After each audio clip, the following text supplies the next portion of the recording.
En la primera clase hemos presentado el tema del curso en general y hoy nos toca considerar los orígenes de la masonería. Y la primera aclaración que hago es que mientras al hablar de la esencia de la masonería hicimos pie en doctrina segura de la Iglesia, en enseñanzas que recogimos de los documentos del magisterio eclesiástico, en este tema en particular nos movemos en cambio en el terreno de la erudición histórica. Se trata de un tema histórico en gran medida para terminar siendo un tema teológico, y ahí ya vamos a hacer una reflexión o especulación de carácter teológico, pero adviértase que es un tema básicamente opinable este que vamos a presentar hoy. Primera cautela que hago y que hay que aplicar a todo lo que se diga a continuación, porque cuando se habla de los orígenes históricos de un hecho, ustedes saben que la historia es una realidad complejísima y por lo tanto se le pueden escapar a cualquiera que considere el asunto aspectos de la realidad histórica que son relevantes y que no ha tenido en cuenta, o algunos de los aspectos que tiene en cuenta los puede entender de una manera del todo adecuada. De modo que, hecha esta cautela, arranco con el asunto. Vamos a dividir la clase en dos momentos. El primero es la problemática de los orígenes de la masonería y el segundo, las líneas fundamentales acerca de los orígenes. Empiezo diciendo que es una problemática, y no en un sentido cualquiera, sino que es un tema discutido ya desde el siglo XVIII. Voy a empezar haciendo una pequeña lectura de un texto que se llama Le voile levé pour les curieux, o sea, el velo levantado para los curiosos. Esta es una obra escrita a fines del siglo XVIII por un sacerdote francés, el abate Lefranc, que murió mártir en París el 2 de septiembre de 1992, ¿no? Víctima de las persecuciones desencadenadas contra la Iglesia durante la Revolución Francesa. El abate Lefranc escribió esta obra que se publicó poco antes de su muerte. Y todo el capítulo primero de esta obra está dedicado al origen de la francmasonería. Y empieza diciendo así: tanto cuanto los francmasones han hecho de sus orígenes un misterio, más se procura el descubrirlos. Cada uno ha pretendido tener a este respecto su secreto, y sin embargo, este es conocido de muy pocas personas. Todos los discursos que los oradores han hecho en logia sobre los orígenes, los progresos del arte real de la masonería, o no dicen nada esencial, o no tienden más que a extraviar a los curiosos. Los libros impresos, tanto en verso como en prosa, sustituyen la masonería real a la masonería moral, y confundiendo los orígenes de la una con los de la otra, dan continuamente ocasión a confundirse a los lectores poco reflexivos. Este parrafito me sirve como introducción a la afirmación de que es una problemática ya desde el comienzo prácticamente, ¿no?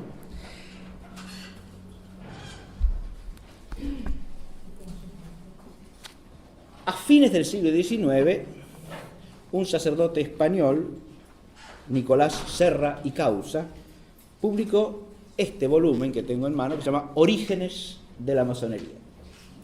Y aquí el autor hace una sistematización de las tesis que se han desarrollado precedentemente, o sea, a lo largo de los siglos XVIII y XIX, sobre el tema, ¿no? Sobre la cuestión de los orígenes, y divide básicamente las tesis en dos grandes grupos: los que sostienen el origen moderno y los que sostienen orígenes más o menos antiguos, ¿no?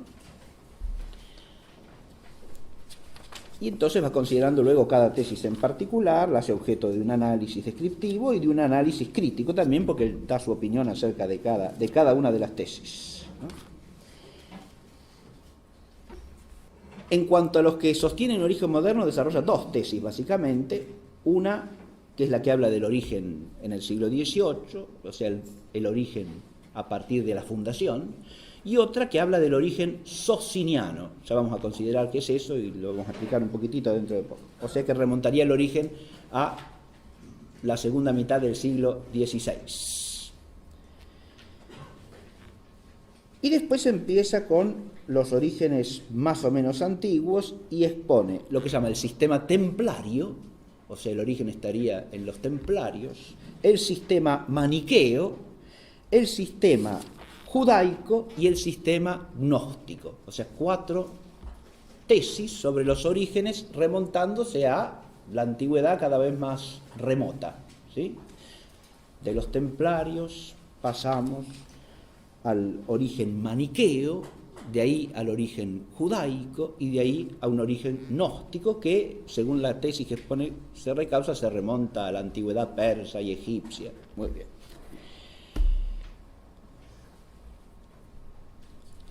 Si queremos internarnos en esta problemática, que ya si uno la toma en la bibliografía se presenta muy abigarrada y difícil,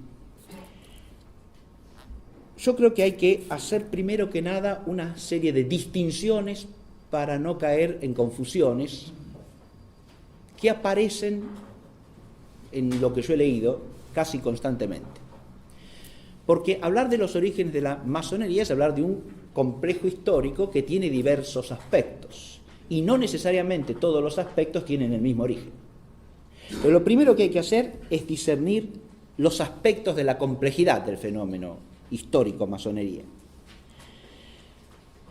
Y creo que en ese sentido cabe hablar de orígenes de 4 aspectos distintos y que no necesariamente son coincidentes, ¿no? Es decir, las raíces de esos aspectos no necesariamente son las mismas. Los orígenes pueden variar. Primero están los orígenes de la institución, o sea, cuál sería el origen de la estructura logia, ¿no? Y de la asociación de logias que constituyen la masonería. Ese es un problema. Otro distinto, orígenes de la ideología masónica. Porque una cosa es la institución y otra cosa es la ideología al servicio de la cual se crea la institución o que circula a través de esa institución y le da su espíritu, ¿no? Esa ideología, a su vez, es compleja, como ya lo vimos en la clase pasada. Tiene como uno de sus componentes fundamentales el naturalismo y el racionalismo, y el secularismo consecuente. Tiene otra vertiente fundamental que es la esoterista, o sea, el aspecto gnóstico. En todas las vertientes de la masonería estos dos aspectos se dan juntamente, no necesariamente, porque hay logias y hay corrientes enteras de la masonería que están de un solo de estos lados ideológicos, es decir, o son estrictamente racionalistas, naturalistas, o más bien cultivan el esoterismo bajo algunas de sus vertientes, que a su vez son diversas, porque una cosa es el gnosticismo esotérico de los martinistas, ¿no?, que surgen de la doctrina de Saint-Martin, y otra cosa, las doctrinas esotéricas que se apoyan en el cabalismo, ¿no? Son distintas, son vertientes diferentes. Si uno no distingue eso, ¿cómo hace para hablar del origen de todo al mismo tiempo desde el punto de vista historiográfico? Resulta una confusión y cada una de las tesis que se propongan resulta básicamente insuficiente. Un tercer aspecto que hay que discernir son los ritos y los símbolos. Y ahí de nuevo nos encontramos con un mundo complicado. Hay algunos que al hablar de los orígenes masónicos se dedican ampliamente a hablar de cuáles son los orígenes del sistema de los 33 grados y de su simbología. ¿Qué significa o cómo se interpretan los 33 grados? Ahora bien, ese sistema no representa toda la masonería. El sistema de los 33 grados pertenece al rito escocés y además a través de un proceso histórico complejo, porque en el siglo XVIII hubo disputas sumamente acaloradas entre las logias masónicas acerca del número de grados que había que aceptar. De manera tal que el sistema de los 33 grados no se puede identificar sin más con la masonería. Es un sistema totalmente ajeno al rito de York y a la Logia Unida de Inglaterra, en el que el sistema de los 33 grados no existe. De manera tal que si habla uno del origen de eso, está hablando del origen de parte de la masonería o del fenómeno histórico masonería y no de toda la masonería. Y a su vez, si uno quiere dar la interpretación de los 33 grados, ahí nos metemos en otra diversidad y complejidad, porque no todas las interpretaciones son coherentes entre sí. Hay distintas interpretaciones del simbolismo de los 33 grados. Una la tienen ampliamente expuesta, por ejemplo, y muy interesante es el asunto, en el libro clásico Simbolismo de la Masonería de Monseñor Léon Meurin, ¿sí? En este libro hay una exposición amplia y, insisto, interesantísima del simbolismo de los 33 grados, pero es una interpretación posible. Esa interpretación tendrá, si partimos del estudio de eso, uno puede arrastrarle los orígenes a esa interpretación del significado de los 33 grados, pero identificar sin más el origen de esa interpretación de un rito que es parcial como el origen total de la masonería, de nuevo, es historiográficamente inadmisible. ¿Se entiende lo que estoy planteando, no? Es decir, es un fenómeno histórico en el cual hay que distinguir aspectos. Y por último, puse orígenes de los modos de obrar, es decir, de lo que podríamos llamar la estrategia y las tácticas típicas de la masonería como institución o de los masones como miembros de esa institución, no en su aspecto personal totalmente contingente y circunstancial, sino en cuanto a miembros de la masonería. Los modos de obrar de la institución, diríamos, ¿no? Que incluyen el tema del secreto, el de una autoridad jerárquica fuertemente autoritaria, el de proyectos y su ejecución con toda precisión, etc. Hay un modo de obrar determinado. Muy bien. Cada una de estas cosas puede ser analizada en cuanto a su origen distintamente, y en mi opinión debe serlo. Recién después de ese estudio uno puede llegar a una conclusión general sobre los orígenes en conjunto de la masonería. Pero no basta con esto, hay que hacer otra distinción importantísima para no caer en confusión también. Y no se refiere ya a los aspectos del fenómeno, cuyos orígenes hay que estudiar, sino a los niveles en que se puede entender el concepto de origen. Y esto tampoco hay que confundirlo. En un primer nivel, cuando hablamos de orígenes históricos, nos referimos a los inicios inmediatos, ¿no? Cómo se desarrolla el hecho a partir de ciertos acontecimientos inmediatamente precedentes que lo preparan y que desembocan en él. Entonces, hablar de esto sería hablar de cómo se forman las logias y cómo se genera la institución masónica directamente, inmediatamente. Este es el primer origen que hay que estudiar. En un segundo nivel, ya se trata de buscar otros fenómenos que sean antecedentes, y esos antecedentes pueden ser próximos o remotos, ¿no? Y antecedentes es un concepto historiográficamente vago que abarca cosas de muy distinta índole. Un antecedente puede ser una causa. Un antecedente puede ser una causa en sentido historiográfico, ¿no es cierto? Fenómeno que nutre, alimenta el fenómeno que va a venir. Puede ser simplemente una preparación, de nuevo insisto, próxima o remota. O puede ser nada más que un fenómeno análogo, pero que no tiene vínculo causal directo con el fenómeno que estamos estudiando. Y son cosas distintas. Si yo digo, este fenómeno es un antecedente que fácticamente prepara el hecho, estoy hablando de una concatenación de hechos cuya cadena puedo documentar historiográficamente, ¿no? Viene este hecho, de este hecho surge este otro y de este otro surge este otro. Entonces establezco un antecedente fáctico como causa parcial o total de otro fenómeno histórico. Pero puedo hablar de un fenómeno que aconteció en otra época que es parecido, que es similar, y eso no es necesariamente un fenómeno cuya concatenación causal pueda asociar de modo directo como si fuese algo que prepara directamente este otro fenómeno histórico. Voy a poner un ejemplo sencillo de esto, porque estoy hablando a lo mejor en términos muy abstractos que son, digamos así, de prolegómenos historiográficos del problema que tenemos que abordar. Pero pongo un ejemplo de esto que estoy diciendo. Si uno estudia desde el punto de vista de la historia del pensamiento, ciertos autores del siglo XVIII,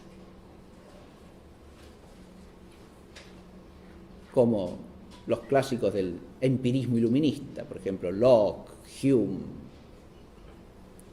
o el propio Kant también, padre del criticismo trascendental, uno puede hacer entre lo que dicen estos autores y lo que decían los antiguos sofistas griegos un paralelismo que es clarísimo. Son dos fenómenos de estructura similar desde el punto de vista del pensamiento.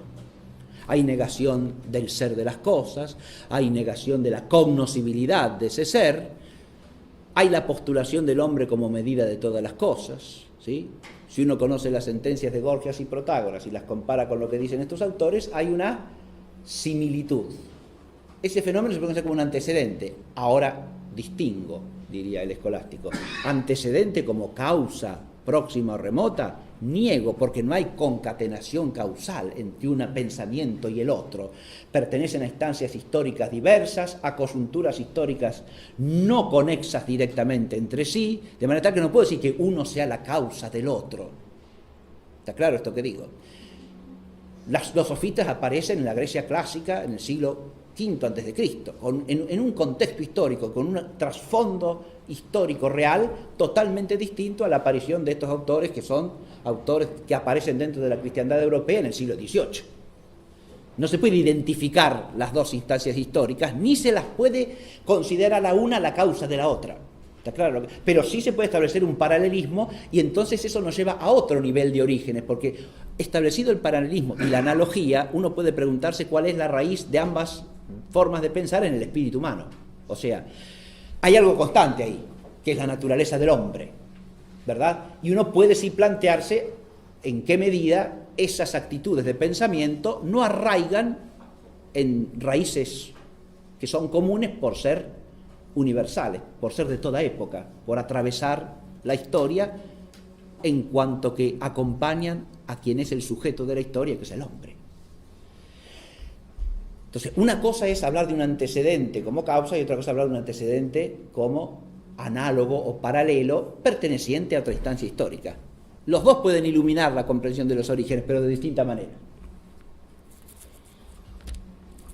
Pero hay un tercer nivel todavía en que se puede plantear la cuestión de los orígenes. Yo he hecho alusión en este ejemplo a remontarse a la naturaleza humana, y ahí estaríamos haciendo una consideración en parte filosófica, y si hablo de la condición humana tomada en toda su integridad, ya la consideración se haría teológica, ¿no? Y uno podría entender a esa mentalidad sofística o iluminista, de la sofística griega o de la sofística iluminista, como una actitud de huida de la verdad,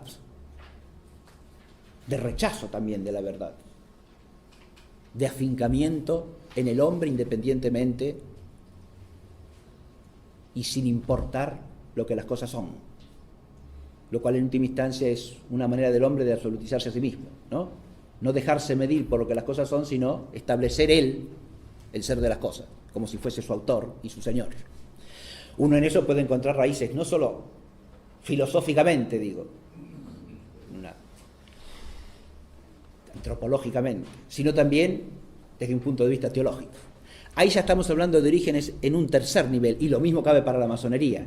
Si yo me remonto a las raíces trascendentes del hecho histórico, en este caso en el orden sobrenatural, y teniendo en cuenta también factores de orden natural que quedan asumidos por el misterio, entonces ya nos estamos remontando a los orígenes en un sentido todavía más profundo. ¿Está claro? En otro nivel del sentido de origen. Acá ya la contemplación se hace teológica, que es con lo que vamos a terminar esta clase de hoy. En los otros dos niveles tenemos que estudiar historia, fundamentalmente. Porque si quiero conocer los inicios históricos de un hecho o de un proceso y quiero conocer sus antecedentes próximos o remotos, ¿qué tengo que hacer? Y estudiar historia. No tengo otra vuelta. Hay que estudiar los hechos. Ahora, si voy a una vez conocidos los hechos, puedo hacer una reflexión ya más profunda y más elevada sobre el origen en el sentido trascendente, es decir, cuál es el origen de estos fenómenos en la condición humana, en la naturaleza del hombre y en la relación del hombre con Dios, iluminada desde la fe y desde la razón. Ahí la reflexión se hace teológica. Cuando llegamos a esta tercera instancia, llegamos al origen primero, diríamos así, pero un origen en otro nivel, en otro plano, no en el plano de lo fáctico. Bueno, hasta aquí los prolegómenos, ¿no? Y ahora pasamos, sí, a aplicar este esquema de discernimiento que he hecho al tema de los orígenes de la masonería. Voy a empezar por los orígenes institucionales, o sea, de la masonería como institución. Lo primero que nos sale al cruce acá son los orígenes falsamente alegados, en general por los propios masones. De eso trata, a continuación del parrafito que yo leí, el libro de Lefranc, ¿no? Lefranc hace un catálogo de lo que los masones presentan como sus propios orígenes. ¿Y a dónde remontan sus orígenes? Lefranc dice con mucho acierto que sostienen una pluralidad y variedad de versiones, a cuál más disparatada. Pero cada una de ellas tiene una función, o sea, lo dicen por algo y para obtener cierto fin práctico.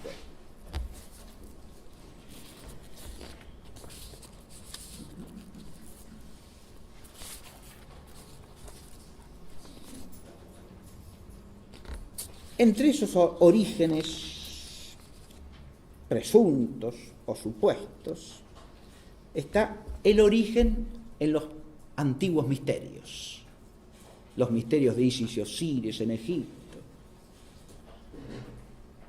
Hay algún autor que habla de los misterios de Ceres también. Son misterios del paganismo antiguo, ¿sí?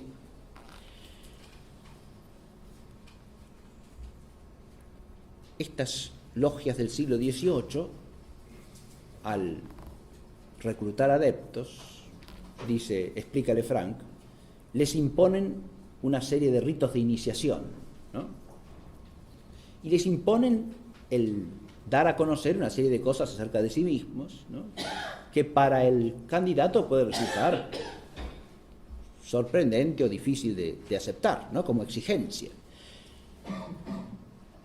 Para darle fundamento y prestigio a esta requisitoria, ¿de qué se valen?, dice Lefranc, de la afirmación de que este modo de procedimiento no lo han inventado caprichosamente, sino que se remonta a la más venerable antigüedad en todas las asociaciones mistéricas, ¿no? y afectan a todo tipo de rito de iniciación, como los que se usaban en el antiguo Egipto, que son nuestro antecedente, ¿no es cierto? Pongo este ejemplo para que se advierta en qué consiste lo que dije de entrada que sostiene Lefranc, ¿no? Tendríamos entonces una versión, otro tipo de afirmación que circula. Lefranc acá no hace más que recoger a una diversidad de autores del siglo XVIII, ¿no? que pertenecen a la masonería, como el señor Guilmen, que es el que cita en relación con esto de los orígenes mistéricos, ¿no? Y otro origen, ya todavía más remoto, si se quiere, porque nos lleva directamente al paraíso, ¿sí? Según otro origen, la primera tenida masónica se habría tenido en el paraíso mismo, cuando Dios creó a Adán y a Eva. ¿sí? ¿Por qué? Y porque al crear al hombre, Dios lo iluminó con toda la luz de la razón. Y esa luz de la razón es la que estamos recuperando hoy día, ¿no? Y nos reunimos como estuvieron reunidos ellos al comienzo. Fíjense ustedes. Muy bien. Acá se confunden el origen histórico con el origen trascendente, ¿no? Se advierte, si se fusionan las dos cosas en una unidad, según una interpretación racionalista de la Sagrada Escritura, racionalista e iluminista. Muy bien. Otro origen postulado es el origen céltico, druídico.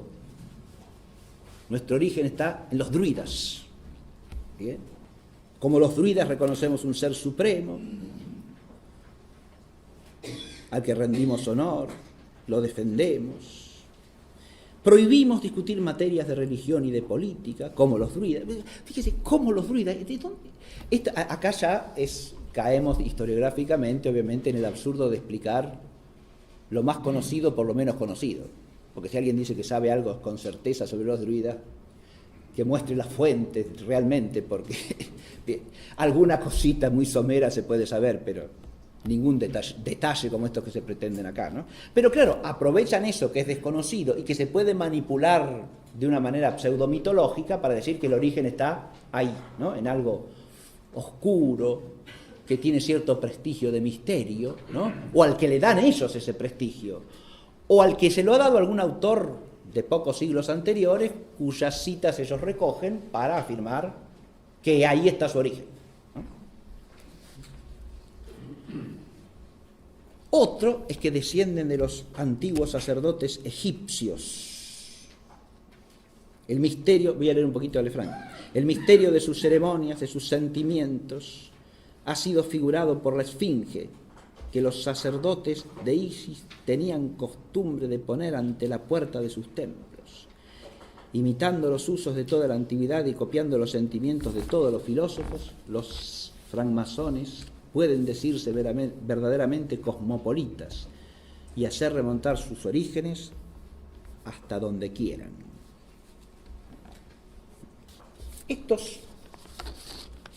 Este tipo, otra versión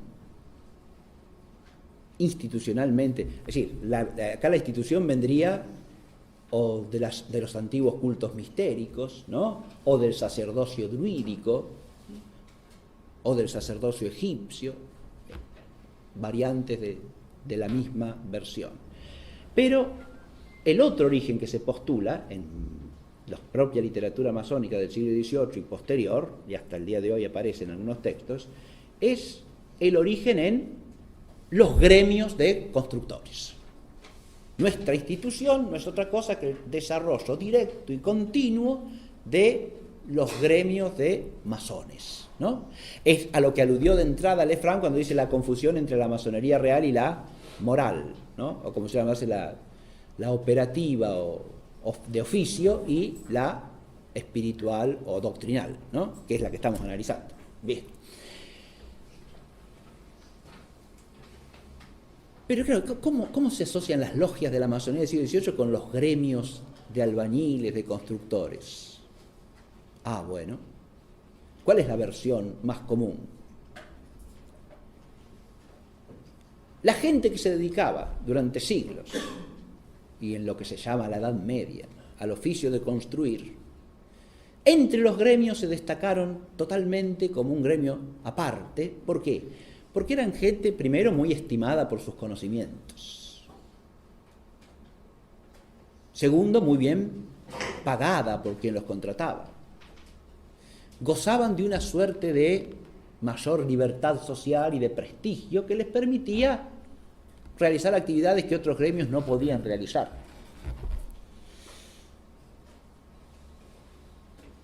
Esa libertad y ese conocimiento los aplican ¿para qué? Y para cultivar la sabiduría racional ancestral. Acá es donde viene la conexión con el racionalismo, con el naturalismo y con las otras versiones sobre los orígenes, ¿no?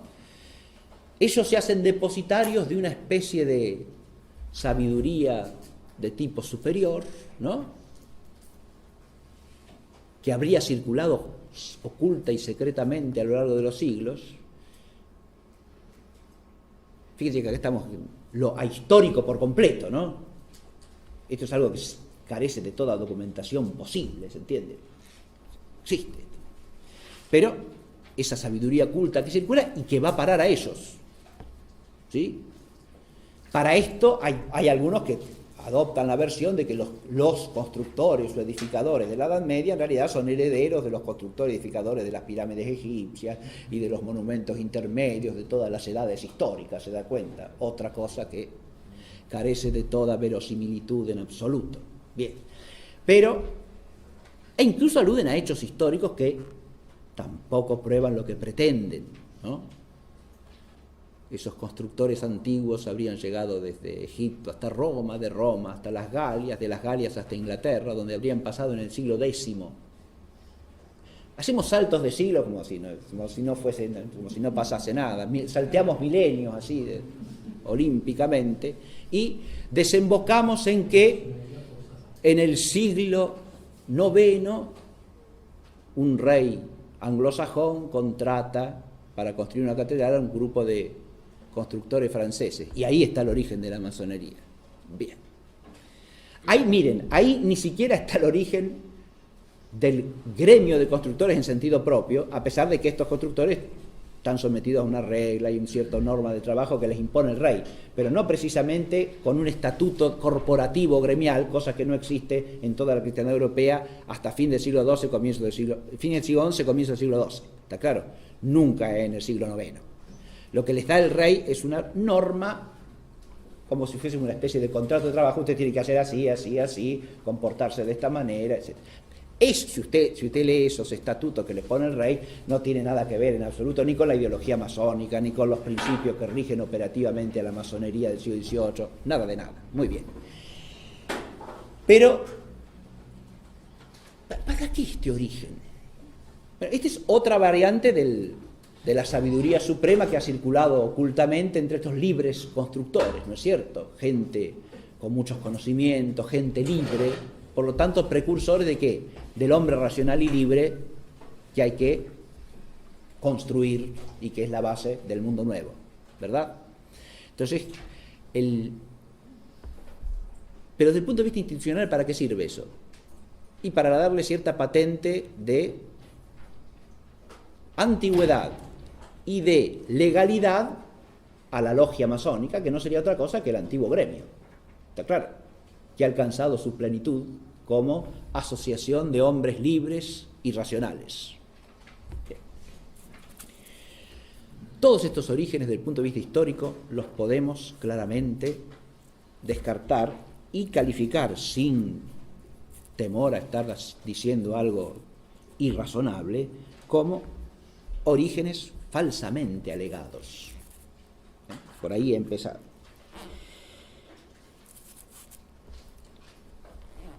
Si uno quiere entender los orígenes de la institución desde un punto de vista histórico, no hay más que buscar los documentos, ¿no? Ya la clase pasada hemos hablado de la fundación de la Logia Unida de Inglaterra, ¿no? Porque precisamente eso es lo que da ocasión a la conmemoración de los 300 años, ¿no?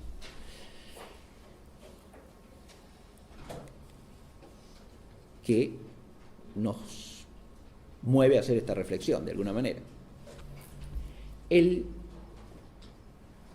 Esa logia unida de Inglaterra presupone logias anteriores, porque es la unión de otras que preexisten, ¿está claro?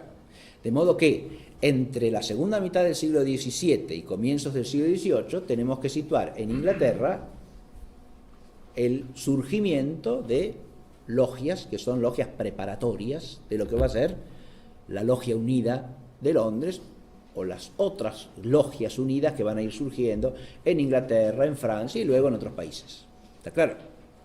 De nuevo, acá el fenómeno es complejo, no se da en todos los lugares del mismo modo, ni de un modo estrictamente simultáneo, pero sí la fase cronológica en que tenemos que situarnos es segunda mitad del siglo XVII, comienzos del siglo XVIII. Ahí es donde tenemos el desarrollo de estas agrupaciones que podemos llamar logias premasónicas o asociaciones premasónicas, ¿sí?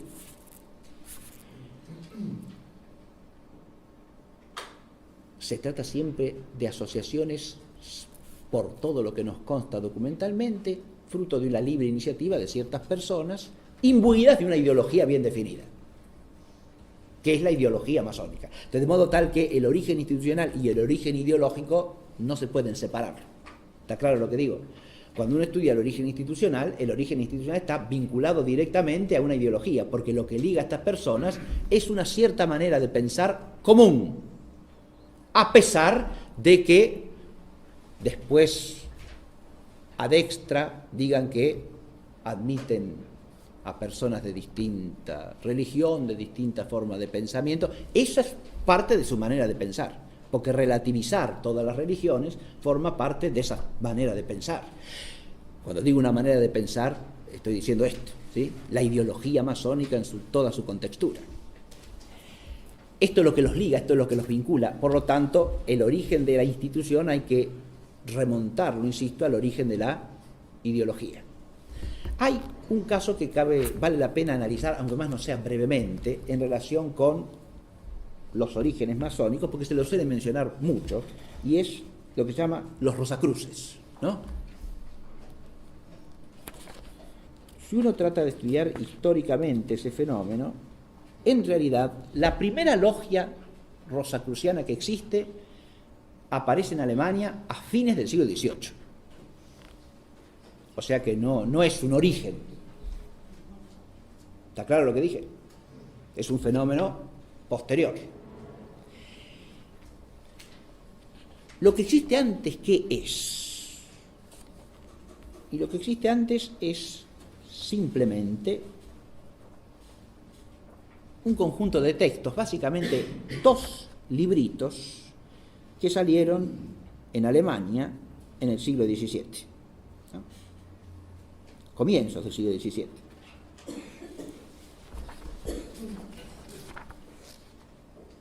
¿Qué son esos libritos que salen en Alemania? En el primero, que se conoce con el título de Fama, porque se ve la fama de la asociación de los Rosacruces, en ese primer librito, de lo que se trata es de un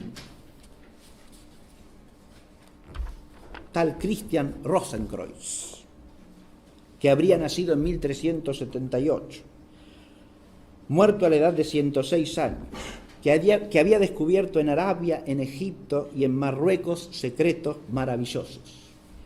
Vuelto a Alemania, acabó sus días en un eremitorio entregado al cuidado de los enfermos. Según el librito, su tumba acababa de ser descubierta, y sobre las puertas se pudieron leer estas palabras: yo me abriré dentro de 120 años, y el cuerpo encontrado tenía en las manos un librito cuyo epílogo comenzaba así: semilla hundida en el corazón de Jesús. Antes de su muerte, Rosenkreuz, que habría vivido en el siglo XIV, ¿no?, se había asociado a 3 hermanos que decidieron admitir a otros 5 para formar la Fraternidad del Espíritu Santo. Todos hicieron voto de virginidad. Desde entonces la fraternidad siguió reclutando miembros en secreto y cada año en fecha fija se reunían en la morada del Espíritu Santo. En ese año de 1604 habían debido dar a conocer a algunos hombres elegidos por Dios la eterna verdad teofrástica y divina, esto es cita textual, milagrosamente reservada hasta ese día. La luz divina se os ha aparecido como la estrella se apareció a los magos para que enseñéis al mundo perdido el verdadero camino de la filosofía eterna, es decir, del conocimiento del Mesías y de la luz de la naturaleza en los tiempos del imperio del Espíritu Santo, cuando será descubierto el tercer tesoro escondido, la edad de oro del género humano. Esto se publica en Kassel, Alemania, en latín en el año 1614. Este librito, que contiene esto que acabo de describir, ¿no? Es el que se conoce con el título de Fama Fraternitatis, o sea, la fama de la fraternidad de los Rosacruces. Bien. En el mismo año sale otro librito, que es la Confesio. confesión de la insigne fraternidad del muy honorable Rosenkreuz dirigida a los hombres de ciencia de Europa.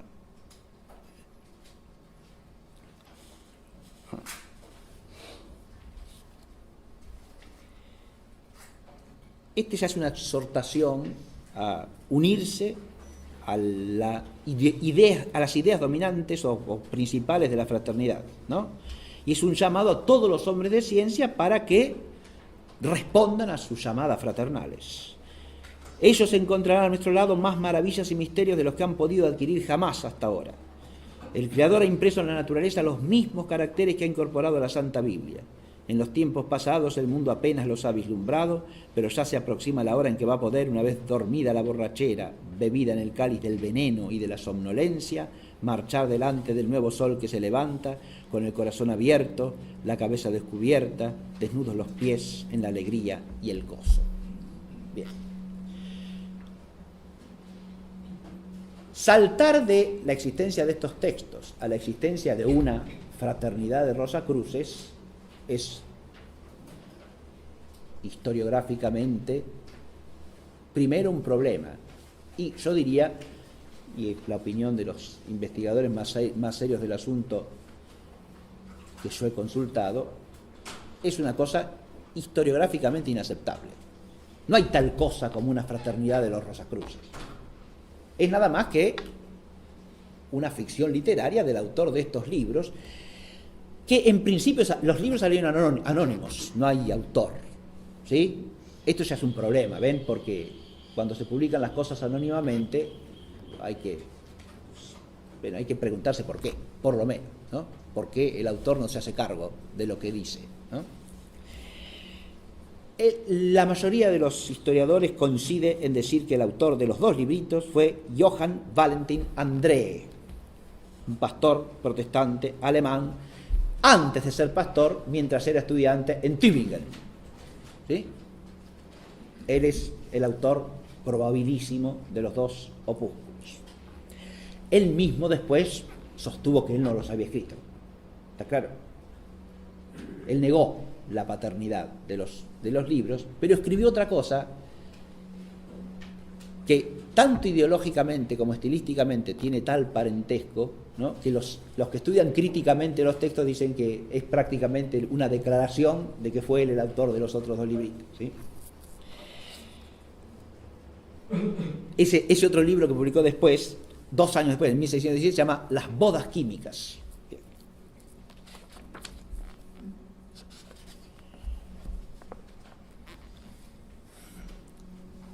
En ese libro hay quienes rastrean influjo de otro personaje que está vinculado a la ideología esotérica de esta época y bebe en las fuentes herméticas, que es el inglés John Dee, ¿no?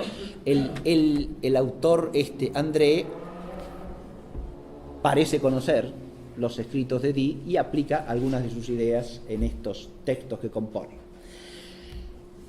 El tema de los Rosacruces nos sirve, por lo tanto, para rastrear los orígenes ideológicos de la masonería, pero no los orígenes institucionales. ¿Está claro esto? Porque no hay tal asociación rosacruciana a comienzos del siglo XVII. Lo que hay sí es una ideología vinculada a esos textos que crean la idea de una asociación rosacruciana, ¿no? Estos textos tienen su impacto histórico. Hay quienes los leen, quienes los comentan, quienes se entusiasman con ellos. Ese es el hecho, ¿está claro? No la existencia de la asociación de la que el libro habla.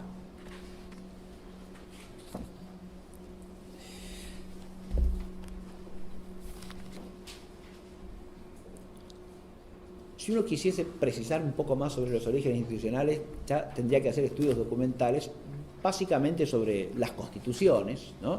Yo aludí a la primera constitución que conocemos, que es la de Anderson, lo dije en la clase pasada, ¿no es cierto? Y entonces estudiar los textos de estas constituciones, ver qué antecedentes tienen organizativamente, o si son una producción original, ¿no? Porque en realidad, como dije, toda la institución va a estar forjada o formada como vehículo de una ideología y de la acción ligada a esta ideología. Por lo tanto, su normativa no necesariamente desciende de la de otra institución. y mucho menos de los gremios de albañiles y constructores, ¿no? Bien. Segundo origen que cabe tratar entonces son los orígenes ideológicos. Este es el tema fundamental, el más denso, el central, creo yo. Ya dijimos en la clase pasada que esencialmente hay que vincular la masonería con la ideología iluminista. Entonces, hablar de los orígenes ideológicos es hablar de los orígenes del iluminismo. Y el esquema que les voy a presentar está centrado en 3 orígenes fundamentales, o si ustedes quieren, 2 principales con un accesorio. Porque el primer origen que hay que tener en cuenta es el origen protestante. Esto lo imponen los mismos hechos, además de lo que esencialmente es la ideología iluminista masónica.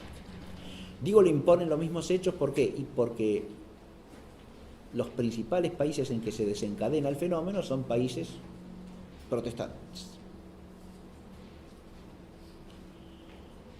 Empezando por Inglaterra, por supuesto, pero también Escocia. Alemania es la parte protestante. De hecho, en las zonas católicas de Alemania el fenómeno masónico es posterior, o sea, es más tardío, viene después. La única excepción a esto es Francia, pero de Francia voy a hablar dentro de un momento, así que por ahora lo dejo. Adviértase, sin embargo, que si bien después de la guerra de religión, que se desencadena en la segunda mitad del siglo XVI, el reino de Francia seguirá siendo una monarquía católica,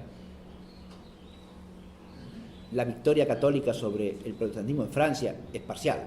O sea, el fenómeno hugonote sigue existiendo, bajo un régimen de tolerancia, hasta la revocación del edicto de Nantes por Luis XIV, prácticamente 2 siglos después.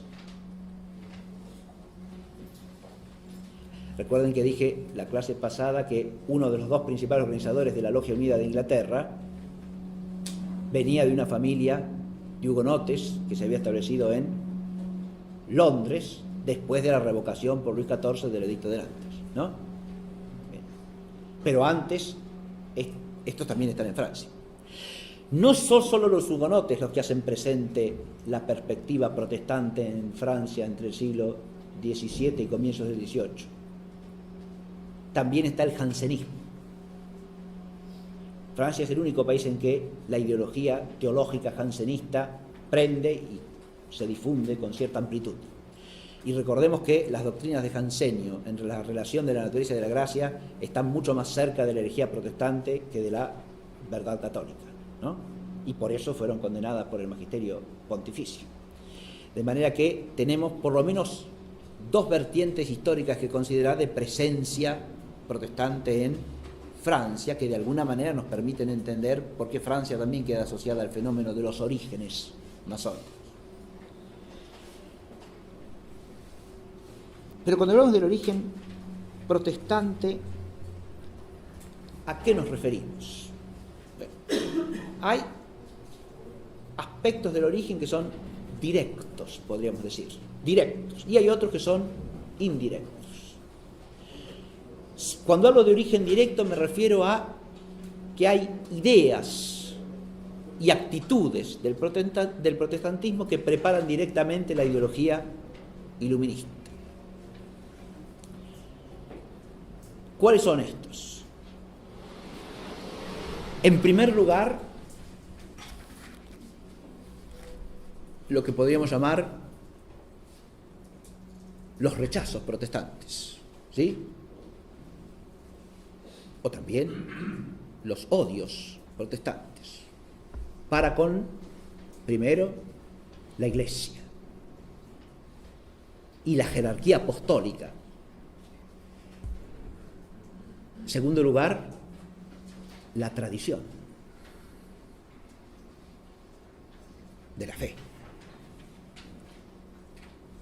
Tercero, la autoridad papal. vinculada a estas dos cosas, ¿no?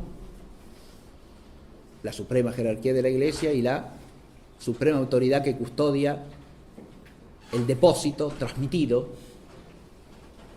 en la Iglesia desde el origen, ¿no? Pero también un cierto rechazo, esto es más profundo, si se quiere, teológicamente, el rechazo del teandrismo cristiano en sentido propio, es decir, de la unidad de lo divino y lo humano en el misterio de Cristo, en el misterio de la Iglesia y en el misterio de la vida cristiana. Es una unidad en la cual hay unidad sin confusión, distinción sin separación, y hay una presencia transfigurante de la gracia en la criatura. Todo eso es de algún modo visceralmente rechazado. ¿Por qué doctrina protestante? Por el extrinsecismo de la salvación. Es decir, el don de la gracia no opera la transfiguración del hombre en hombre nuevo, sino que es simplemente una cuestión judicial de aplicarle la gracia misericordiosa de Cristo al hombre, pero sin que éste se transforme en lo más mínimo. De ahí viene también el odio a todas esas realidades que son específicamente cristianas en la vida social, como son la vida monástica, por ejemplo, los votos de vida religiosa, ¿no?, que implican la presencia transfigurante de la gracia en medio de los hombres. ¿Todo esto que el protestantismo rechaza, lo rechaza también el iluminismo o no? Ciertamente que sí. Y en este sentido hay una preparación directa. Preparación directa en cuanto el protestantismo elimina, niega, rechaza toda una serie de elementos vitales de la tradición cristiana que también serán objeto de rechazo siempre y sistemáticamente por la masonería. Esta es la conexión directa.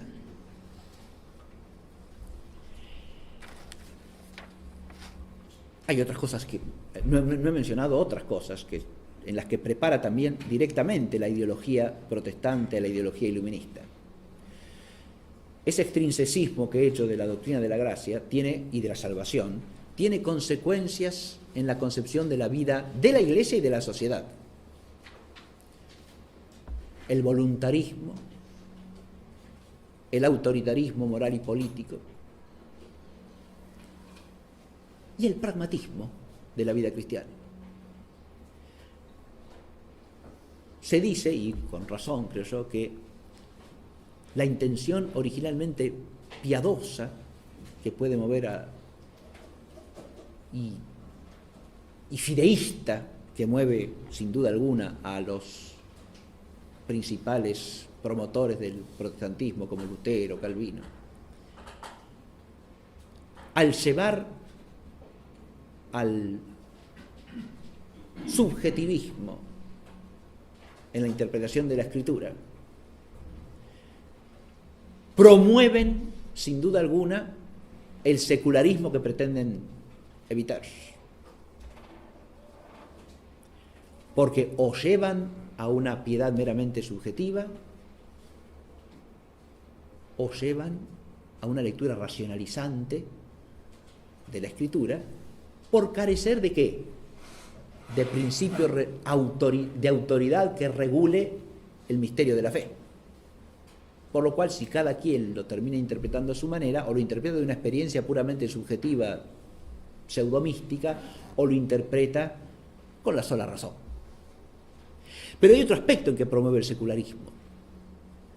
Si la realidad concreta de la vida humana no se puede transformar según la gracia, los hombres ¿de qué nos tenemos que ocupar? Y de las cosas del tiempo, de las cosas prácticas de la vida material, porque el hombre no tiene poder para otra cosa. Eso es exaltado hasta como signo de humildad, ¿está claro? Buscar el perfeccionamiento del espíritu es soberbia. En cambio, contentarse con las tareas de la vida práctica material, que no implican de ninguna manera la fe, ¿no? Eso es humildad. Hay una ideología acá que prepara, insisto, el pragmatismo y lo que podríamos llamar el exitismo típico de la mentalidad secularista e inmanentista del iluminismo.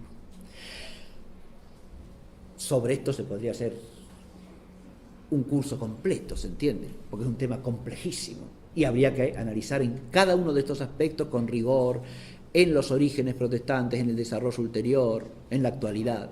Bien. Las variantes de matiz entre las distintas sectas, luteranos, calvinistas, anabaptistas, etc., ¿no? Pero hay orígenes indirectos también. El protestantismo no solo prepara directamente la ideología iluminista, ya sea por el enemigo que se tiene enfrente, que es común,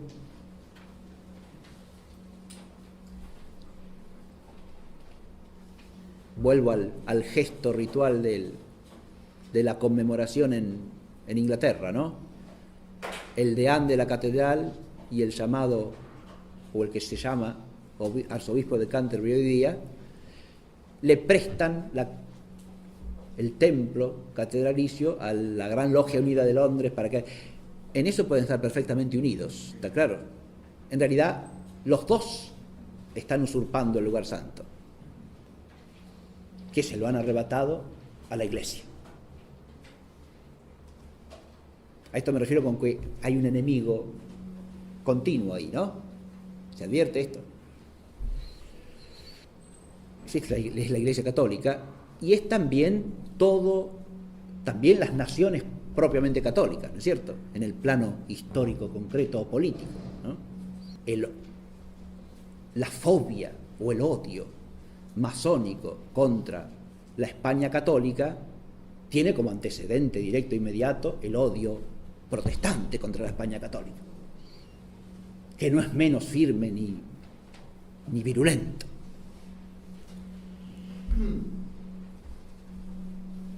Pero además hay una forma espiritual preparatoria. A eso me he referido con el extrinsecismo, la concepción de la salvación, con el pragmatismo y el voluntarismo. En eso no he profundizado, pero a lo que me quiero referir es a un desvío de matriz nominalista que en el luteranismo y en el calvinismo se arraiga profundamente, y es la idea de que lo que hay que obrar es lo que está mandado, no porque sea bueno, sino simplemente porque está mandado. Buscar la razón de la fe es impío. La fe es obediencia ciega. ¿Está claro? Eso también es una ideología que prepara directamente ciertos aspectos de la mentalidad iluminista. El pragmatismo, el voluntarismo de construir un mundo nuevo, ¿sí? ¿A partir de qué? De la sola voluntad del hombre, porque la voluntad es soberana para poner lo que quiera. Si no es la de Dios, será la del hombre. Y si la del hombre se identifica con la de Dios, como es en el iluminismo, no en el protestantismo, ¿está claro? Decir que hay una preparación, es decir que hay identidad, ¿no? Es claro esto. La sustitución de la voluntad divina por la voluntad humana se opera en el iluminismo y es propia de la concepción masónica, no de la protestante. Pero la absolutidad de la voluntad es un elemento común y por eso digo que hay una preparación ideológica allí, ¿no? Pero hay también orígenes indirectos. ¿Qué son los orígenes indirectos? Cuando hablamos de orígenes indirectos nos queremos referir a que hay una preparación como por rebote, diríamos, por efecto rebote. ¿Qué quiero decir con esto? Mire, el aspecto principal de esto es fácil de entender. El protestantismo es radicalmente un fideísmo, fe sola.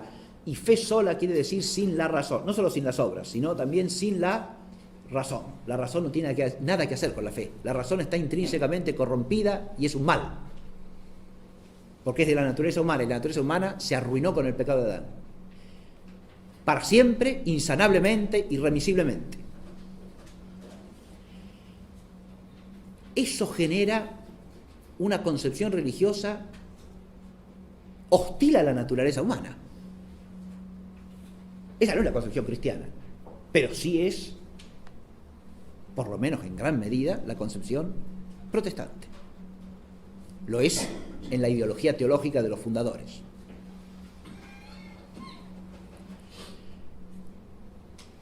¿Eso qué genera? La reacción racionalista. ¿Está claro?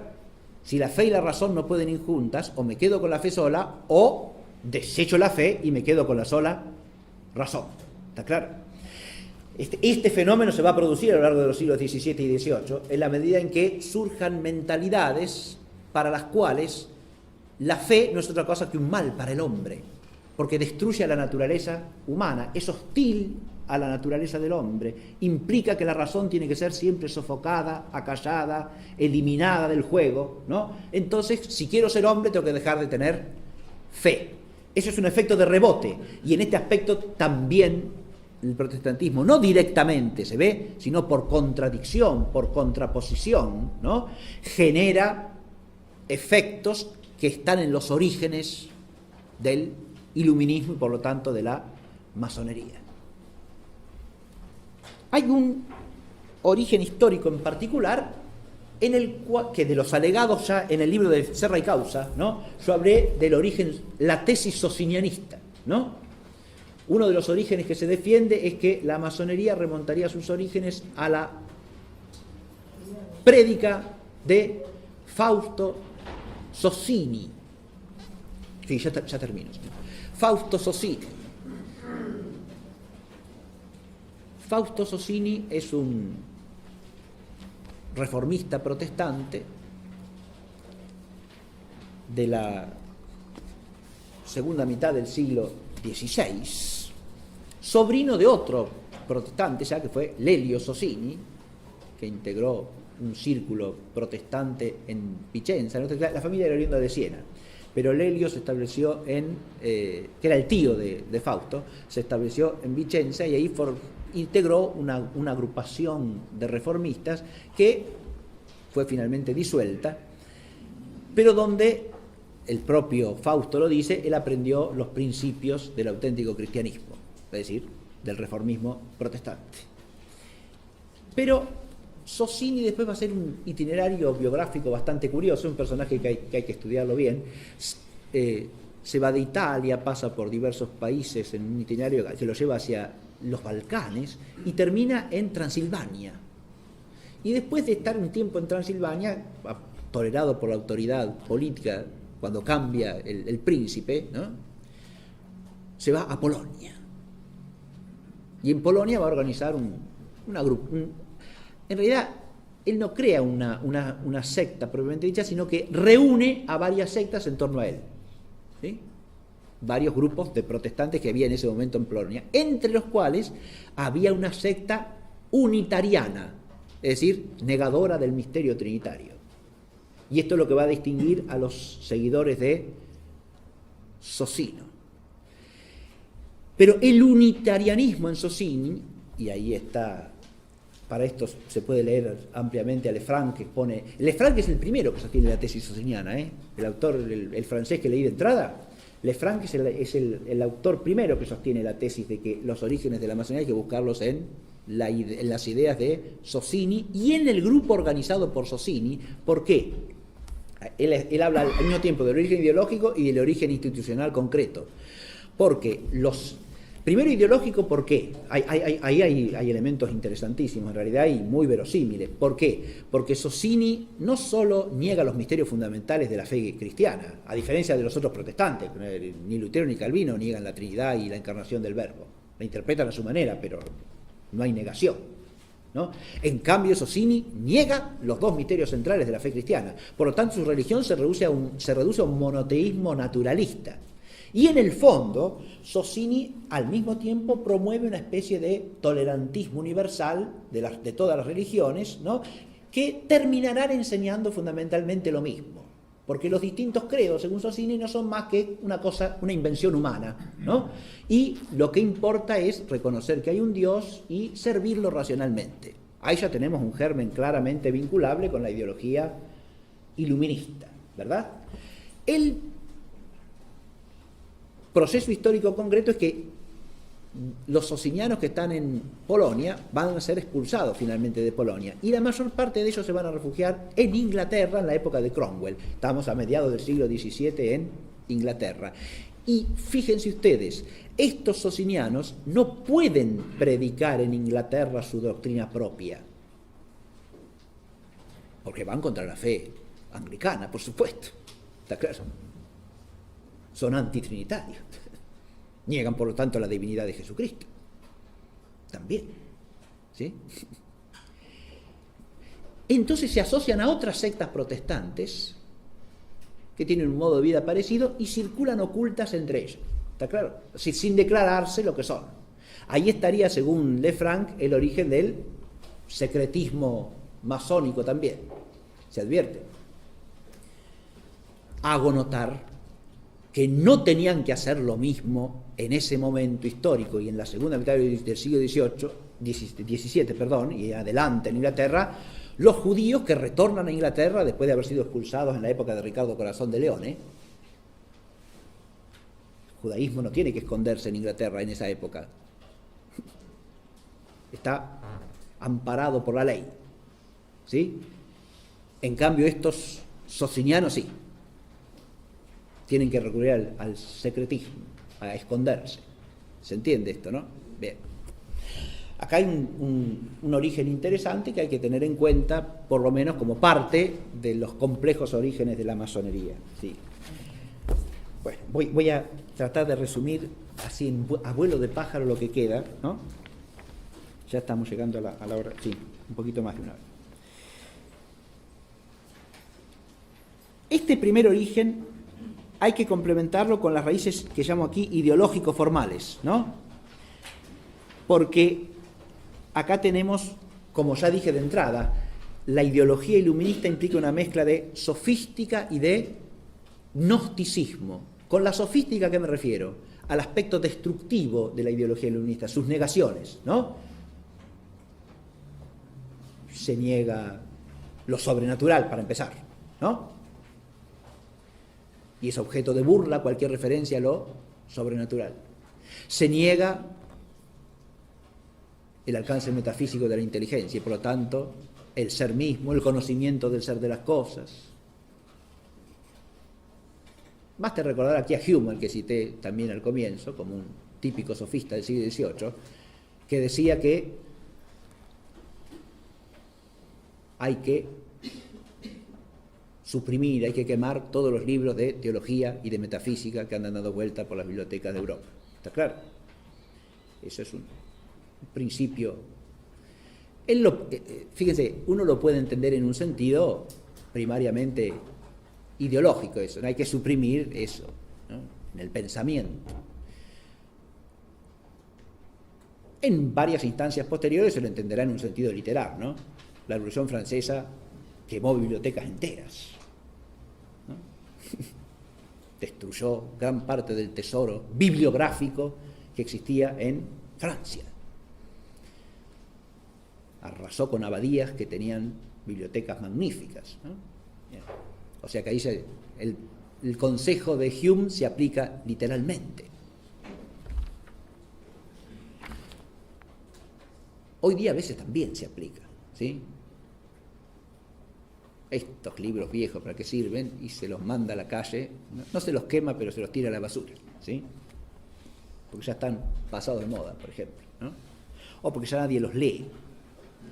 Es una manera de suprimir tradición de sabiduría ya por desidia, por incuria y hasta a veces por ignorancia, simplemente, ¿no? Pero no necesariamente por hostilidad ideológica, pero a veces también. Tenemos... ¿Y el gnosticismo por qué? Porque esta mentalidad pretende ser sustitutiva, y acá viene otro origen indirecto. El protestantismo ha creado un problema en Europa. Este es el otro origen indirecto que no mencioné. Uno es el de fideísmo versus racionalismo. Pero hay otro origen indirecto, que es el que tiene que ver con la división de Europa en materia religiosa. El fenómeno protestante va a crear el cisma estable de la cristiandad occidental, ¿no? Y esa situación, a su vez, va a ser germen de ¿qué? Si ahora la fe no nos une, tenemos que buscar un principio distinto a la fe que nos una. Es el tema que está en la raíz de la Unión Europea hasta el día de hoy.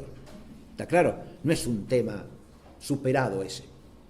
¿Qué es lo que nos une? Ya la fe no, toda la fe la mandamos al cesto de la basura, o la relativizamos, la ponemos, es una cosa, cada quien tenga la que quiera, lo que importa es que nos una otra cosa, llamémosla la razón, llamémosla la democracia, llamémosla el interés económico, la defensa del estado del bienestar y del derecho, lo que usted quiera, ¿sí? Pero no es ya la fe. ¿Se entiende esto? El iluminismo va a venir como una respuesta a este problema, ¿sí? Un problema en el cual hay que encontrar un sustituto de la fe. Porque la alternativa, ¿cuál es? La alternativa es la única vía real. La alternativa es, o la opción, la otra opción respecto de esto, es aceptar el hecho de la división. Los que estábamos unidos ya no podemos estar unidos, hasta que Dios quiera. ¿Está claro? Pero la operación sustitutiva de la unidad implica poner otra cosa en el lugar de la fe. ¿Está claro? Ahí está la raíz de la mentalidad iluminista y la raíz del poner al hombre en el lugar de Dios también. Porque poner a la sola razón en el lugar de la fe y del orden sobrenatural es poner al hombre en el lugar de Dios. Y en última instancia, hacer del hombre el objeto supremo del culto del hombre. Esto está en la raíz también del iluminismo. ¿Está claro? Otra raíz ideológica que hay que tener en cuenta ya no tiene nada que ver con el protestantismo. O mejor dicho, va a influir a su vez en el protestantismo, pero no es de matriz protestante, y es el joaquinismo. Yo la clase pasada lo mencioné, alguien me preguntó de qué se trataba, dije lo trato en la clase próxima. Algo voy a decir.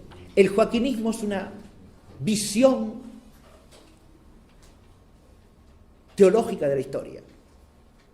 Joaquín de Fiore fue un abad calabrés del siglo XII, monje, ¿no? Involucrado en la reforma monástica cisterciense. Este monje y abad calabrés escribió una serie de textos teológicos, comentarios a libros de la Escritura, lo más famoso es su comentario al Apocalipsis, y tiene también un tratado sobre la Trinidad.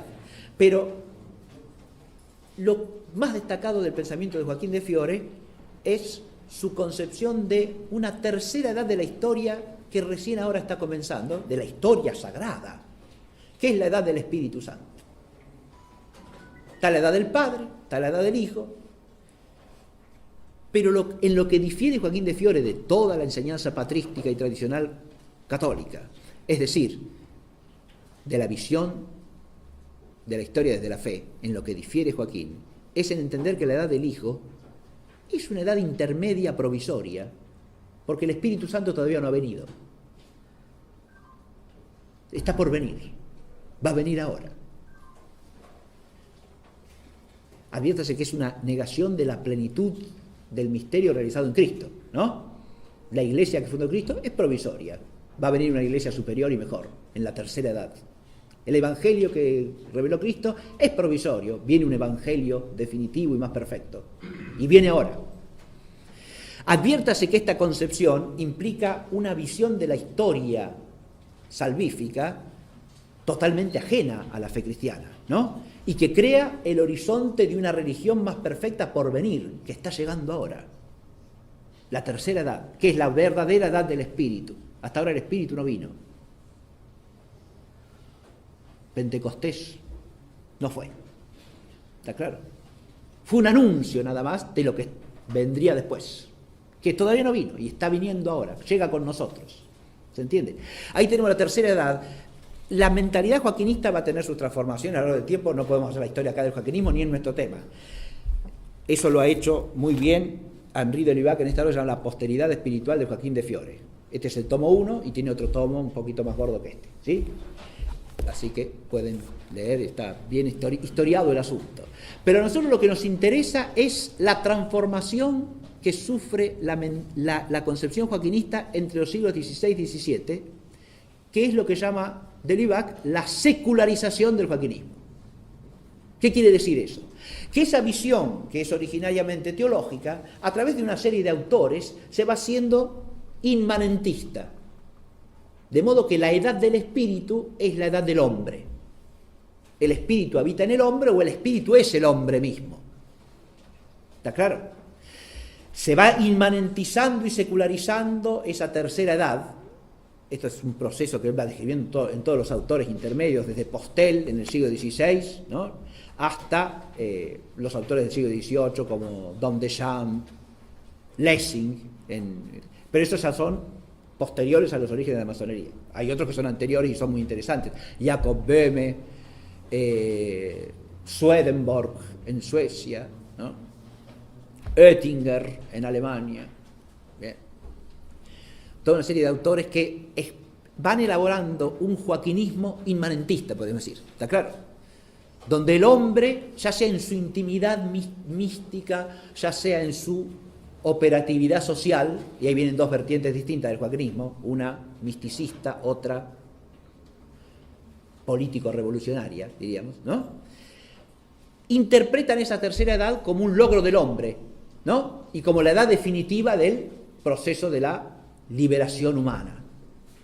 ¿Está claro esto? A veces en un tono que es impresionante. Deschamps es un benedictino francés que apostata de la fe, ya es un autor de mediados y segunda mitad del siglo XVIII, pero Don Deschamps anticipa claramente a Hegel, por ejemplo. El ser y la nada son lo mismo. Todo es nada y nada es todo. Por eso postulamos el rianismo, dicho en francés, el nadismo sería. Cuando lleguemos a entender que todo es nada, habremos alcanzado la auténtica liberación. Bien. Fíjense ustedes que, y la razón es lo que ocupa el lugar de la fe, explícitamente, en Don Deschamps. Bueno, ahí tenemos el término de un itinerario histórico que es perfectamente posible estudiar, y esta concepción del modernismo, porque acá lo que se postula es una edad última, que sería la edad nueva, moderna, la de hoy día, ¿no? Y esa edad es la superación de todo lo anterior y es la verdadera edad salvadora. Esa secularización de la tercera edad de Joaquín es inseparable de los orígenes iluministas. ¿Está claro? Es otro de los fermentos y de los orígenes históricos innegables de la mentalidad iluminista. Este joaquinismo secularizado. Este origen se combina con el otro, a su vez. Este joaquinismo secularizado circula en ambientes protestantes y en ambientes católicos en la medida en que esos católicos se separan de la Iglesia, como el caso de Don Deschamps, que dije recién, ¿no? Bueno, suficiente con esto. Yo puse ahí otras actitudes, pero no voy a... el caso francés lo mencioné hace un rato en relación con los elementos del protestantismo que hay en la Francia del siglo XVII y XVIII, pero en el caso francés hay otro origen que me interesa mencionar, porque es un tema histórico muy interesante que afecta después a todo el decurso, la trayectoria posterior de la masonería. Hay otro aspecto que opera en la Francia del siglo XVII, XVIII, como un fermento de mentalidad iluminista, indirecto, no directo, que es lo que podríamos llamar la idolatría de la nación. El anteponer el bien propio y particular del reino de Francia al bien de la cristiandad. Eso es un tema histórico que se puede estudiar claramente desde Francisco I hasta Luis XIII y Richelieu, que serían los adalides supremos de esa actitud. ¿Está claro? ¿Por qué? Porque ahí hay una exaltación del hombre por encima de Dios también, ¿no? ¿Se entiende? Hay una exaltación de algo humano y temporal, de la propia nación, sobre el mismo bien salvífico. Ahí hay como un cansancio de lo sobrenatural, si se quiere, que lleva a anteponer algo humano a algo divino. Uno puede decir, bueno, no, pero el pensamiento nacional o nacionalista es un antídoto contra la masonería. Momentito, Hay que discernir si con pensamiento nacional se refiere al auténtico patriotismo cristiano como virtud, se concede perfectamente. Si se quiere decir una ideología que hace idolatría de la nacionalidad, eso no solo no es opuesto a la elementaria iluminista, sino que viene de ella. La nación como mito supremo no llega a su culminación en esta época en que Francia sigue siendo católica, llega a su culminación en la Revolución Francesa, donde la nación está por encima de todo. ¿Está claro? Es de alguna manera la divinidad. Un autor francés llamado, un gran historiador francés actual, Jean de Viguerie, ha escrito recientemente un libro que se llama Las dos patrias, donde presenta muy agudamente este conflicto entre el concepto católico de patria y un concepto inmanentista de patria que viene en última instancia del iluminismo. El romanticismo y sus nacionalismos como reacción contra el iluminismo está en gran medida afectado por la concepción iluminista de nación también, atención. Y yo dije que, fíjese, la masonería ha manejado siempre este tema como le conviene. Exalta naciones o las denigra según la nación signifique una tradición católica, que a España hay que destruirla, por ejemplo, o hay que exaltar separatismos españoles como nacionalismos porque cooperan a la destrucción de España, por ejemplo. Pero hay nacionalismos que son indiscutibles, ¿sí? El francés, el norteamericano, porque esos son los que encarnan el progreso de la humanidad, porque se identifican con la ideología iluminista, ¿verdad? Bien, este es un tema que también habría que reflexionar profundamente. Hay naciones enteras que deben su unidad nacional a la masonería, como Italia, y ahí se produce un efecto de rebote, que es una especie de, si la masonería nos ha dado la unidad, y bueno, algo bueno debe tener, ¿no? Si usted, ahí de nuevo, fíjese, ahí se produce un problema, un conflicto real, ¿no? Pero, bueno, basta, suficiente con eso. Y termino ya, Hay origen de los ritos y del simbolismo, hay orígenes de los modos de obrar, hay orígenes de cada símbolo. Miren, entrar en eso es entrar en un berenjenal, ¿sí? Yo iba a dar algunos ejemplos ahora, pero el símbolo de los Rosacruces, ¿qué significa? Usted acá tiene, en este libro tiene 3 páginas donde aparecen 4 interpretaciones distintas de autores antiguos que se supone que saben lo que significa, y son 4 cosas totalmente distintas, ¿sí? Bien. Así que, de nuevo, usted ve, hay símbolos que tienen un significado más o menos coherentemente explicado, sí, pero la pirámide, ¿no? O el obelisco, o el ojo de la providencia. Sí. Son todos símbolos ampliamente difundidos, ¿verdad? Bien. Remiten a la idea de pirámide, obelisco, a la arquitectura, ¿no? El antiguo Egipto, a la idea de la construcción. Cuando van acompañados de lemas que los ilustran, entonces uno entiende bien. Si usted ve en el emblema norteamericano la pirámide acompañada del lema Novus Ordo Seclorum, el nuevo orden de los siglos, la pirámide es símbolo de la construcción de ese nuevo orden, obviamente, ¿no es cierto? De la arquitectura no ya material, sino de la arquitectura social, ¿verdad? De la ingeniería social que hay que hacer ahora, creando un nuevo orden de cosas en toda la humanidad, ¿no? Bien. Pero es interesantísimo eso, pero no voy a hablar ahora de eso. Hay orígenes complejos en la simbología, ¿no? Hay símbolos que los masones inventan, otros que toman de fuentes diversas. Los símbolos que parecen vincular a los templarios, por ejemplo, están interpretados a partir de los documentos de condena de los templarios, y hay que ver si esos símbolos existieron realmente en los templarios. Ese es otro tema que no voy a abordar ahora, ¿no? El presunto origen templario. Bien. Eso pasa por la discusión historiográficamente muy seria de si el proceso contra los templarios tiene causa justa o en realidad es una ficción amañada por el rey Felipe IV contra la orden templaria, y entonces la situación histórica cambia radicalmente. ¿Está claro? Bien. Di una palabra nada más sobre los orígenes trascendentes. Todos estos orígenes que estamos vislumbrando implican siempre desde el punto de vista teológico toda una serie de problemas. Porque adviértase que ya hablemos de los orígenes protestantes, de los orígenes joaquinistas.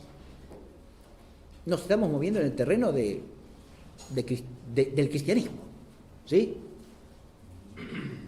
Se advierte esto. Yo puse aquí un título para vincular, porque es otra de las tesis que pone Serra y Causa, ¿no? La tesis judaica, es decir, el origen de la masonería en el judaísmo. Ese es un tema muy interesante y al mismo tiempo complejo, del que voy a decir una palabrita, pero no puedo dejarlo sin mencionar.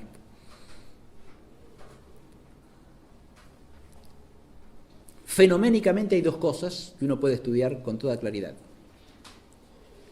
Uno, ciertos influjos judíos en el origen y desarrollo de la masonería. En algunos aspectos existen con claridad, por ejemplo, el influjo que tiene el gnosticismo cabalístico, ¿no?, en ciertas formas de interpretar los ritos masónicos o los símbolos masónicos. Es un fenómeno que se puede estudiar claramente. De ahí a saltar al origen judío de la masonería en su conjunto, eso no parece, a mí por lo menos no me parece historiográficamente razonable. Sobre todo porque hay que tener en cuenta un fenómeno inverso. Existe el fenómeno histórico del influjo del iluminismo en el judaísmo, lo que se llama la Haskalah, el judaísmo iluminista. Este fenómeno es de mediados y segunda mitad del siglo XVIII, o sea, es posterior al origen histórico de la masonería, no antecedente. Y genera dentro del propio judaísmo, sobre todo el judaísmo estrictamente talmúdico anticabalístico, ¿no?, reacciones sumamente adversas, porque lo ven como una traición y como una apostasía y como un fusionarse con el mundo no judío. ¿Se entiende lo que digo? La Haskalah judía es reprobada por cierta parte del judaísmo. O sea que el fenómeno es complejo.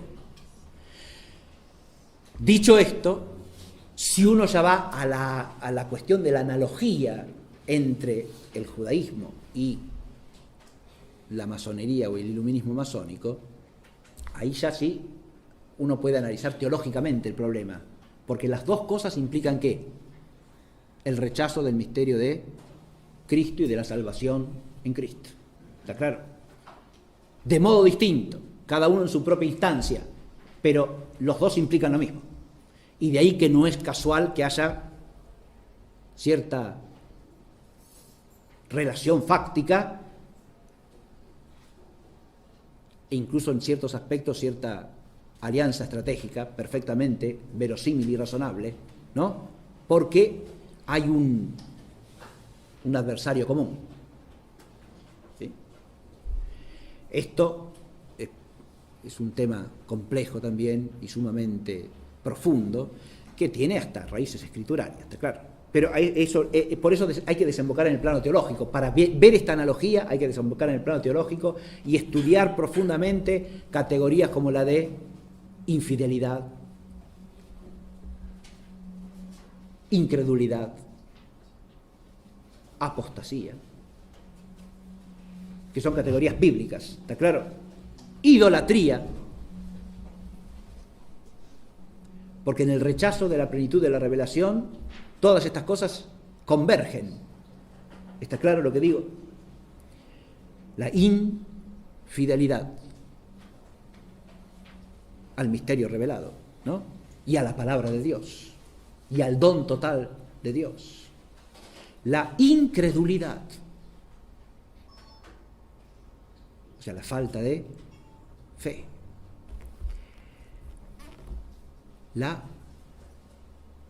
idolatría, dije, que implica estas dos cosas, porque en cuanto no se le presta a Dios la fe que se le debe, en cuanto no se es fiel a la alianza de la que se forma parte, sea la antigua, sea la nueva, entonces hay que buscar un ídolo, ¿no?,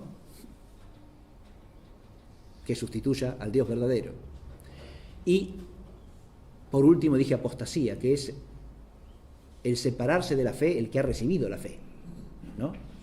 y el fenómeno de la masonería y del iluminismo están atravesados todos en sus orígenes por la actitud apostática, ¿sí?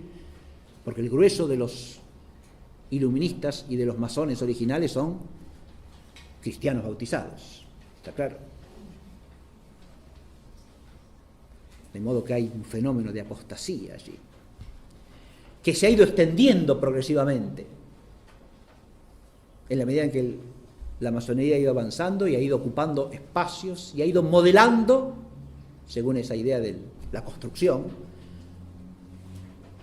amplios y densos aspectos de la vida social en la que nos movemos hoy día. Quería terminar mostrándoles y comentando brevemente las imágenes que tenemos en el programa, ¿sí? Ahí está la imagen completa que aparece en la tapa del programa, ¿no? Esto está tomado de un códice que contiene el comentario al Apocalipsis del Beato de Liébana. El Beato de Liébana es un monje español del siglo VIII, ¿sí? Que vivió. La Liébana está en Cantabria, ¿no? La zona que quedó exenta del dominio árabe, ¿sí? Nunca la ocuparon los árabes. Los orígenes del reino Astur están allí, ¿no? Y de la reconquista, por lo tanto, y de la resistencia contra la invasión. El Beato de Liébana escribió un comentario al Apocalipsis que después se copió constantemente en España. Este es un códice copiado en el siglo XI, encargado por el primer rey de Castilla. Don Fernando I de Castilla y su esposa Doña Sancha encargaron este códice, bellísimamente ilustrado, ¿no? Con miniaturas magníficas, que ilustran el comentario al Apocalipsis del Beato de Liébana, y por lo tanto son todas ilustraciones alusivas al texto del Apocalipsis. En esta primera,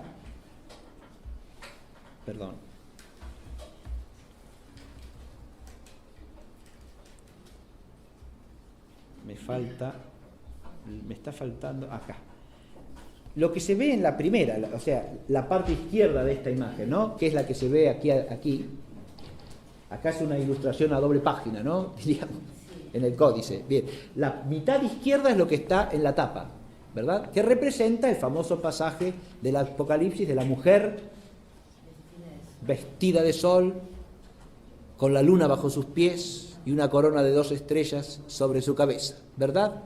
Que según el comentario del Beato, que siguen esto a los santos padres más antiguos, representa a la Iglesia. La otra interpretación es tipológica mariana, ¿no? Pero la interpretación básica es que esa mujer es la Iglesia y está perseguida por la bestia, ¿no es cierto?, que tiene, como ustedes ven, sí, claro, todas sus cabezas en el dibujo, ¿no? Y la mujer tiene la luz, el sol, en su vientre, ¿no? Porque da luz a un hijo, ¿sí? Y luego tiene que refugiarse en el desierto. Ustedes la ven acá bien, ahí está la imagen, no se ve del todo clara, pero acá ven perfectamente a la mujer como toda cubierta de lodo mientras se refugia en el desierto, ¿no? Si yo leo el texto del Apocalipsis, si ustedes van al Apocalipsis van a tener la clara referencia de lo que es esta imagen, ¿sí? Yo se los voy a leer brevemente. Esta sola, ¿eh?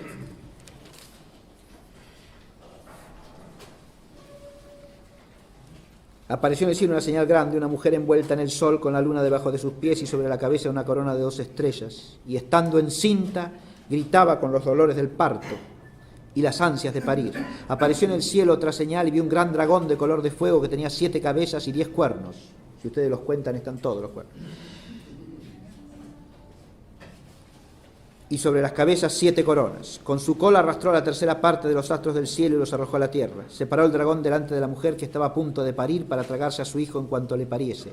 Parió un varón que ha de apacentar a todas las naciones con vara de hierro. Pero el hijo fue arrebatado a Dios y a su trono. La mujer usó al desierto en donde tenía un lugar preparado por Dios para que allí la alimentasen durante 1260 días. Y después, más adelante, en el mismo capítulo 12, se lee: la serpiente arrojó de su boca detrás de la mujer como un río de agua, parecer que el río la arrastrase, y por eso se la ve acá ennegrecida, cubierta por las aguas fangosas, ¿no?, que arroja el dragón sobre ella en la persecución, allá abajo, ¿no? Bien. Esto representa, por supuesto, la lucha entre la Iglesia y el mal a lo largo de la historia. Y en las otras dos imágenes chiquitas que tienen en la contratapa, tienen en la miniatura de abajo representada la adoración de la bestia, ¿no? La adoración de la bestia, que nos remite al capítulo 13 del mismo libro del Apocalipsis. El otro es el 12. Y en el 13 se habla de cómo los hombres se postran delante de la bestia y la adoran, ¿no? Y aquí tenemos la adoración de la bestia. Vi cómo salía del mar una bestia que tenía 10 cuernos y 7 cabezas, y sobre los cuernos 10 diademas, y sobre las cabezas nombres de blasfemia. Era la bestia que yo vi semejante a una pantera, y sus pies eran como de oso, y su boca como la boca de un león. Dióle al el dragón su poder, su trono y una autoridad muy grande. Y la adoraron todos los moradores de la tierra, cuyo nombre no está escrito desde el principio del mundo en el libro de la vida del Cordero degollado. Es la adoración de la bestia, ¿no? Y por último, la victoria del Cordero, ¿sí?, que está representada en esta tercera miniatura. Aquí lo vemos al Cordero campeando en un cielo de estrellas que representa su gloria y su victoria sobre la serpiente antigua que está derrotada abajo, ¿no es cierto?, ¿no? Y las figuras emblemáticas sí representan a los reyes de la tierra, después de la batalla final, que quedan desmembrados para que los coman las aves rapaces, ¿no es cierto? Y la doble figura de la bestia, ¿no es cierto?, que está allí tendida en derrota. Estas tres miniaturas nos presentan un marco teológico, espiritual, del conflicto, ¿no es cierto?, en el que hay que visualizar esta presencia de la ideología iluminista y de la masonería en la historia. Porque no podemos desprender esta presencia de un combate contra la fe y contra la Iglesia del misterio total, ¿no?, de la lucha entre el reino de Dios y sus adversarios. Y contemplar desde este punto de vista implica primero el temblor ante el misterio, y con esto termino, porque el formar parte del misterio en la fe es un don. Y el don de la fe es inmerecido y es inmerecible. De modo que ante esa realidad uno no puede hacer más que estremecerse, ¿no?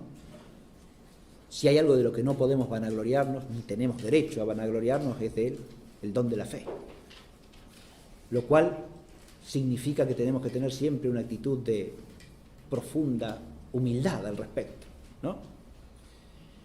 Pero esa humildad no va reñida, sino al contrario, con un lúcido discernimiento desde la fe, porque el don hay que aplicarlo. No podemos ni contemplar las cosas sin fe, ni vivirlas sin fe, si tenemos recibido el don. Tenemos que esforzarnos por vivirlo. Y vivirlo quiere decir pensar según ese don y obrar según ese don, ¿no? Por lo tanto, no tenemos que ruir ni el discernimiento, ni el combate, como leíamos el otro día en el texto de San Pablo, para el cual tenemos que armarnos con la armadura de Cristo, ¿no? Por eso, esa actitud de temor y temblor, que es también actitud de misericordia, sin duda alguna, para con